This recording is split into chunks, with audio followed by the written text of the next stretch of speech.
하나님의 말씀 열왕기하 25장 말씀입니다.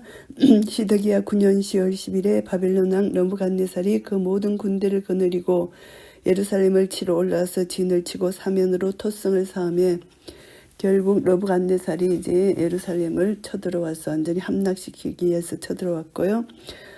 성이 시드기야 왕 11년까지 에워싸였더니 예루살렘이 포위당한 기간은 약 2년 정도였다고 합니다. 그래서 포위당했을 때 그 4월 9일에 성중에 기근이 심하여 그 땅 백성의 양식이 지나였고 성이 포위되어 있는 가운데 기근도 같이 왔다는 것입니다. 이것은 하나님의 저주이죠. 히스기야가 간계 사업에 의해서 물 공급이 잘 되도록 되어 있었기 때문에 기근으로 인해서 물조차도 가라게 되어서 돈을 주고 물을 사 먹어야 할 형편이 된 것이고 에레미야서에 보면 그래 나옵니다. 에레미야서에 보면은 그런 말씀이 나오고요. 예루살렘 성의 식량 공급은 보통 때에도 원활하지 못했기 때문에 포위당함으로 인해서 식량난은 더욱 심하여졌던 것이고 기부인들이 음식 찌꺼기를 찾기 위해서 거름더미를 뒤지고 부모들이 자식을 잡아먹는 경우까지 생겼습니다. 에레미야서에서 나오는 말씀입니다. 예루살렘에 대한 기근은 이미 오래전부터 이스라엘 범죄 결과로 주어질 예언이라고 선지자들을 통해서 예언을 했습니다. 갈대아 사람이 그 성읍을 에워쌌으므로 성벽에 구멍을 뚫은지라 모든 군사가 밤중에 두 성벽 사이 왕의 동산 견문길로 도망하여 아라바 길로 가더니 이제 두 성벽 사이 왕의 동산 견문길로 왕은 도망가고 갈대아 사람은 예루살렘 성을 포위하고 밤을 틈타서 이제 성벽에 구멍을 뚫는 이런 일을 합니다. 근데 아라비아 길로 도망갔다는 것은 예루살렘에서 여리고로 내려가는 길을 가리키는데 이것을 요단 계곡이라고도 합니다. 그런데 이제 요단 계곡과 사이를 포함하여 멀리 아카바만까지 이르는 대계곡을 여기서 가리키는 요단 계곡인데 이제 시드기야가 이 길을 따라서 이제 도망을 갔다는 것입니다. 갈대아 군사가 왕을 쫓아가서 여리고 평지에 미침에 왕의 모든 군사가 저를 떠나 흩어진지라. 왕의 탈주는 바벨론 군대에 적극적으로 발견되고 실패하고 말았습니다. 여리고 평지 많은 군사와 함께 이 넓은 지역을 갈대인들의 눈에 띄지 않게 통과하게 하여 도망하기는 결코 쉽지 않는데 그러나 모압 암몬 쪽으로 가기 위해서는 이곳을 통과할 수밖에 없었기 때문에 시드기야는 위험을 무릅쓰고 이곳을 통과하려고 했던 것이고 결국은 발각된 것이죠. 이미 에스겔 선지자에게 의해서 예언된 것입니다. 시드기야는 하나님의 심판을 피할 길이 없었습니다. 그래 왕의 모든 군사가 저를 떠나 흩어졌습니다. 왕을 호위하던 모든 군사가 왕과 함께 여리고 평지를 지나려다가 갈대아 군사에게 발각되자 모두 왕을 버리고 도망했습니다. 이것도 에스겔 선지자 예언의 성취라고 볼 수가 있습니다. 갈대아 군사가 왕을 잡아 림나 바벨론 왕에게로 끌고 가며 저에게 신문하고 이제 시드기야 왕은 바벨론 왕에게 잡혀가서 신문을 당하게 되고 시드기야의 아들들은 저의 목전에서 죽이고 시드기야의 두 눈을 빼고 사슬로 결박하여 바벨론으로 끌어갔더라. 시드기야 아들은 죽임을 당하고 이제 두 눈이 빠져서 이렇게 바벨론으로 끌려가는 비참함을 맞이하게 됩니다. 바벨론 왕 느부갓네살의 19년 5월 7일에 바벨론 왕의 시나시대 장관 느부사라단이 예루살렘에 이르러 여호와의 전과 왕궁을 사르고 예루살렘의 모든 집을 기인의 집까지 불살랐으며 이제 느부갓네살의 신하가 이제 와서 예루살렘의 모든 것을 불사르고 이렇게 기인들 집까지 다 불살랐다. 왕궁뿐만이 아니라 여호와의 전 다 불살랐다는 것입니다. 시대 장관을 쫓아갈 때 온 군대가 예루살렘 사면 성벽을 헐었으며 장관을 쫓아갈 때 온 군대는 이제 성벽까지도 헐었다는 것입니다. 마지막 보루인 성벽을 헐었다. 예루살렘 성벽 전체가 헐어졌다는 것이죠. 성벽의 중요 부분 다 파괴됐다는 것입니다. 이 성벽은 하나님의 보호, 하나님의 능력, 피난처, 구원 등을 의미하는데 성벽을 흘러내린 것은 예루살렘 성이 완전히 멸망당했다는 것을 상징합니다. 그래서 여호와의 전 왕궁 다 불살라지고 모든 기인들이 집까지 불살라지고 성벽이 헐어지는 예루살렘이 완전히 멸망한 것을 여기서 나타내고요. 성중에 남아있는 백성과 바벨론 왕에게 항복한 자와 무리의 남은 자는 시대 장관 느부사라단이 다 사로잡아가고 다 사로잡아갔습니다. 왕과 군사들이 모두 도망하고 예루살렘 성이 멸망한 뒤에 계속해서 성에 남아있는 백성들, 바벨론 왕에게 항복한 자들, 무리에 남아있는 자들 다 잡혀갔다는 것입니다. 빈천한 국민을 그 땅에 남겨두어 포도원을 다스린 자와 농부되게 하였다. 이들이 노예로 그냥 그 땅에 남겨두어서 농사를 짓게 해서 이들이 이제 식민지 유다를 계속해서 조공을 거두기 위한 이런 농사 정책을 썼다는 것을 알 수가 있고요. 갈대아 사람이 또 여호와의 전에 두 놋기둥 받침들과 여호와의 전에 놋바다를 깨뜨려 그 놋을 바벨론으로 가져가고 여호와의 전에 두 놋기둥 성전 입구에서 있는 두 놋기둥은 솔로몬의 명에 의해서 히람이 만든 야긴과 보아스 두 기둥을 가리킵니다. 이 기둥은 하나님께 대한 예배, 하나님의 인도하심과 보호하심, 하나님의 유언과 영광을 나타내는 것인데 이 기둥을 깨뜨렸다는 것은 이스라엘에 함께 하시는 여호와의 능력을 파괴한 것이라는 것을 상징하는 의미가 들어있습니다. 성전 파괴와 함께 이스라엘의 완전한 멸망을 의미하는 것이고 그래서 이제 또 놋대야 성전의 제단 입구 사이에 위치해 있는데 이 놋바다는 솔로몬이 만든 것이고 제사장의 목욕 제기를 위한 성구였는데 이것도 다 깨뜨렸다 이렇게 말합니다. 그리고 놋은 바벨론으로 다 가져갔다는 것이고요. 또 가마들과 부삽들과 불집게들과 숟가락들과 성길대에서는 모든 놋그릇을 다 가져갔다. 놋그릇은 다 가져갔다는 것입니다.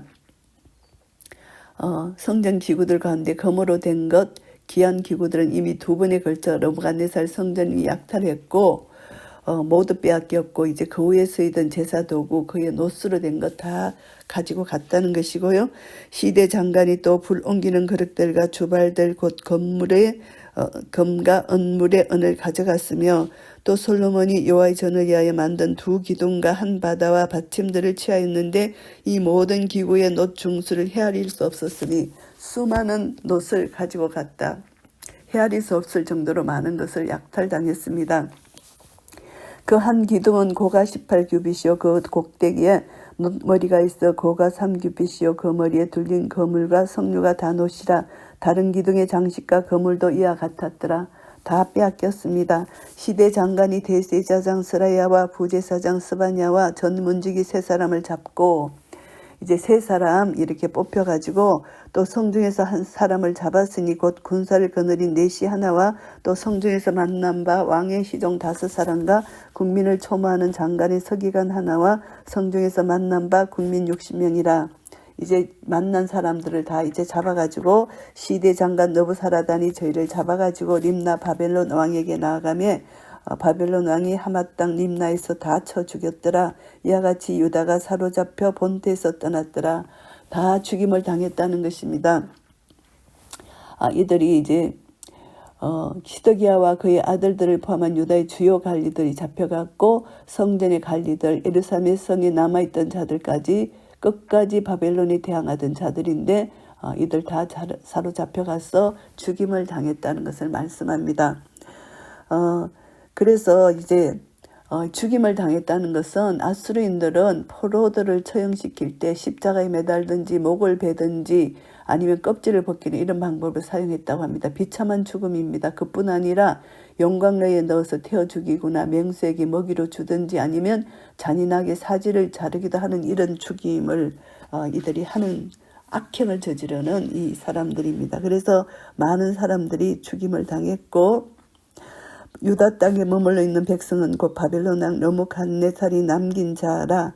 왕이 사반의 손자 아이감의 아들 그달리아로 가난하게 하였더라. 이제 바벨론 왕이 그달리아를 뽑아서 이제 유다 남은 사람들을 다스리도록 이렇게 했다는 것입니다.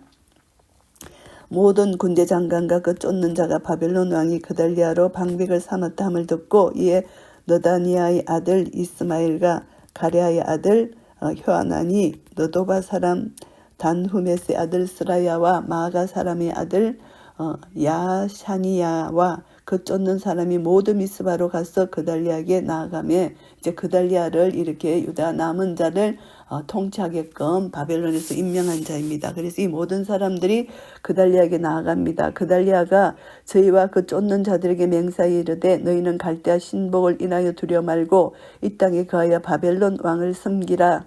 그리하면 너희가 평안하니라 하니라. 이제 바벨론 왕을 섬기라고 이렇게 말을 합니다. 이것이 에레미야 선지자가 한 말이고 하나님 뜻이기도 하기 때문에 그달리아는 에레미야 선지자의 말을 듣고 이렇게 한 것이고요. 7월에 왕족 엘리사마의 손자 느다니아의 아들 이스마엘이 10인을 거느리고 와서 그달리아를 쳐서 죽이고 또 저와 함께 미스바에 있는 유다 사람과 갈대아 사람을 죽인지라. 이 사람은 왕족입니다. 왕족인데 이제 그달리아가 총독으로 임명되고 새로운 행정이 시작된 지 불과 2개월 만에 이스마엘을 중심으로 격렬한 무리들 일어나서 이제 그달리아 행정을 붕괴하고 말았습니다. 이것을 보면 이들은 국수주의자들입니다. 자기 나라를 지키기 위해서 하나님의 뜻을 저버리고 이제 노예 생활을 하는 이 그달리아를 볼 수가 없다는 것입니다. 우리나라를 사랑하는 마음, 그런 마음으로 했지만 이것은 하나님 뜻을 저버리는 그런 행동이죠. 그래서 이제 대소 백성과 군대 장관들이 다 일어나서 애굽으로 갔으니 이는 갈대아 사람을 두려워함이었더라.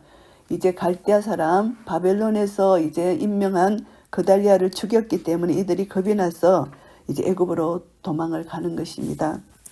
유다 왕 여호야긴이 사로잡혀간 37년 곧 바벨론 왕 에얼므로닥의 즉위한 원년 12월 27일에 유다 왕 여호야긴을 옥에서 내어놓아 그 머리를 들게 하고 이제 느부갓네살이 죽고 왕위를 계승한 에얼므로닥 이 왕이 유다 포로들에게 호의를 베풉니다. 그것은 이제 여호야긴을 감옥에 풀어주고 융성한 대우를 하는 것을 보면 알 수 있습니다. 여호야긴이 바벨론으로 잡혀간 것은 느부갓네살의 즉위 8년 되는 해인데 느부갓네살은 44년 동안 통치했고 여호야긴은 37년 동안 그게 있었다는 것이죠. 그래서 그때 이제 바벨론 왕 이제 특사로 자기가 왕이 됐으니까 여호야긴을 옥에서 석방한 것 아마 특사 사건으로 볼 수가 있습니다. 옥에서 내어놓아 그 머리를 들게 했다. 이것은 직위를 복원한다는 이런 뜻입니다. 그래서 느부갓네살은 시드기야의 반란에 대해서 징벌로서 여호야긴을 옥에 가두었고 새로운 통치자 에얼므로닥은 그의 선임자 느부갓네살의 정책과 달랐기 때문에 그를 풀어준 것이고 이것은 여호야긴을 풀어준 것은 유다 포로들에게 호의를 얻으려고 했다는 그런 견해도 있습니다. 그래서 선이 말하고 그 일을 바벨론에 저와 함께 있는 모든 왕의 이보다 높이고 이제 바벨론 감옥에는 포로로 잡힌 다른 나라의 왕들도 함께 있었는데 그들은 모두 왕족이었기 때문에 일반 죄수와 달리 특별한 대우를 받았던 것으로 보입니다. 그래서 이제 여호야긴을 이제 특별히 예우해 줬다. 이것을 여기서 나타내는 말씀이고요. 그 죄수의 의복을 바꾸게 하고 그 일평생에 항상 왕의 앞에서 먹게 하였고 죄수의 의복을 왕복으로 바꿔 입혔다는 것입니다. 일평생 왕의 앞에서 먹게 했다. 왕의 손님으로 왕의 식탁에 함께 참여할 수 있게 되었다는 것이고요. 저의 쓸 것은 날마다 왕에게서 받는 정수가 있어서 종신토록 끊이지 아니하였더라. 다윗 왕조의 마지막 왕인 여호야긴이 포로지에서나마 평안하게 지낼 수 있었던 것은 여호와께서 언젠가는 유다 백성들을 자기 고토로 돌아오게 하실 것을 보여주는 소망의 정표라고 볼 수가 있습니다. 그래서 이제 여호야긴은 불모로 잡혀간 신세였지만 하나님께서 이제 소망을 주시는 이런 것을 우리가 볼 수가 있습니다. 언젠가는 하나님께서 70년 포로 생활 후에 돌아가게 하신다는 소망을 주시는 그 소망을 가질 수가 있는 것입니다. 이스라엘 백성들이 열왕기하 25장 말씀을 정리하겠습니다. 유다가 완전히 멸망했습니다. 1절부터 12절까지 예루살렘이 몰락됩니다. 하나님께 순종치 않고 우상을 섬기는 이 결과가 완전한 몰락입니다. 시드기야는 반바벨론 정책을 섬으로 말미암아 바벨론의 3차 침공에 의해서 완전히 멸망당하고 하나님 말씀을 불순종했기 때문에 모든 자기의 아들이 죽고 죽임을 당하고 눈까지 뽑혀서 포로로 끌려가는 비참한 결과를 당하게 됩니다. 우리가 이것을 통해서 어떤 교훈을 받을 수 있나 하면은 우리는 하나님 말씀을 불순종하는 자에게는 반드시 이런 심판이 있다. 이것을 다시 한번 깨닫게 됩니다. 그래서 말씀을 불순종하고 도망가봤자 이 시드기야는 잡힐 수밖에 없는 것이고 죄와 형벌에서 보호해 줄 분은 오직 회개하고 하나님께로 돌아가는 일밖에 없다는 것을 교훈받게 되고요. 13절부터 21절까지는 성전 기구들이 약탈당하고 유다 지도자들이 살육을 당합니다. 처참한 고통, 정말 현실이 너무나 비극적인 유다 백성들의 실제 상황을 여기서 나타내 보이고 있습니다.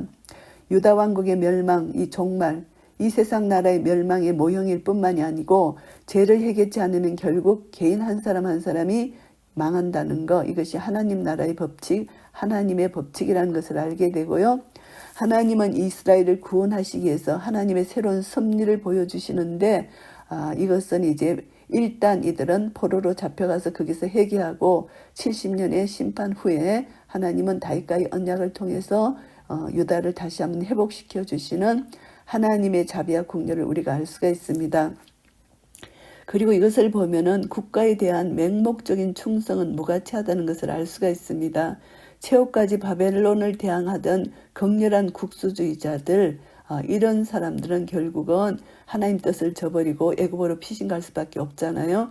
인위적인 노력, 신앙 없는 애국심, 하나님의 말씀을 불순종하는 애국심은 아무 소용이 없다는 것입니다. 그래서 하나님은 분명히 심판을 하시는데 하나님 뜻 안에서 나라를 사랑해야 되고 모든 것이 하나님 뜻 안에 있다는 것을 깨닫게 되고요. 22절부터 30절까지는 이제 유다 멸망 이후의 역사입니다. 바벨론이 유다 땅에 실시한 정책, 이것은 남아있는 유대인들의 감정을 손상시키지 않고 온건한 방침을 써서 그달리아 총독을 삼았습니다. 그런데 국수주의들의 자들에 의해서 이제 그달리아가 죽임을 당하고 이런 일들이 있습니다. 결국은 하나님의 말씀을 불순종하는 자들 결국은 심판을 당할 수밖에 없다. 그래서 하나님 말씀을 순종하는 자는 수고하고 무거운 짐을 하나님께 맡길 수가 있지만 하나님께 불순종하는 자들은 그 무거운 멍에를 자기가 지고 그 백성이 지고 결국은 포로로 잡혀갈 수밖에 없는 이런 운명을 당한다는 것을 알게 됩니다. 결국 남북이 다 멸망을 당했습니다. 하나님께서 북이스라엘의 멸망을 통해서 유다에게 교훈을 주셨지만 유다는 끝까지 그 교훈을 받지 못하고 결국은 우상을 숭배하고 악정을 행해서 이제 하나님 앞에 심판을 받게 되고 이렇게 70년 바벨론 포로로 잡혀가게 됩니다. 그러나 하나님은 다윗과의 언약을 통해서 유다는 다시 회복시켜 주시는 하나님의 자비와 긍휼을 우리가 알 수 있습니다.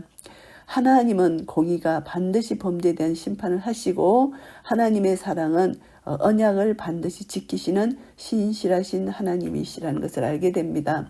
하나님의 사랑은 그 당시 하나님 말씀을 불순종하는 자들에게 선지자를 보내셔서 계속해서 하나님 말씀을 증거해 주셨다는 것, 이것이 은혜입니다. 그런데 그 말씀을 듣지 않고 귀를 기울이지 않고 하나님 말씀에 불순종한 시드기야 왕, 그 많은 백성들은 결국 죽임을 당할 수밖에 없다는 것, 우리는 다시 한번 이 말씀을 교훈받아서 신명기 28장 말씀처럼 하나님 말씀에 순종하는 자는 복을 받고 하나님 말씀에 불순종하는 자는 저주를 받을 수밖에 없다는 것, 이 말씀을 다시 한번 기억하고 우리는 예수 그리스도 안에서 모든 저주를 이미 우리는 예수님이 단번에 다 이루어 주셨잖아요.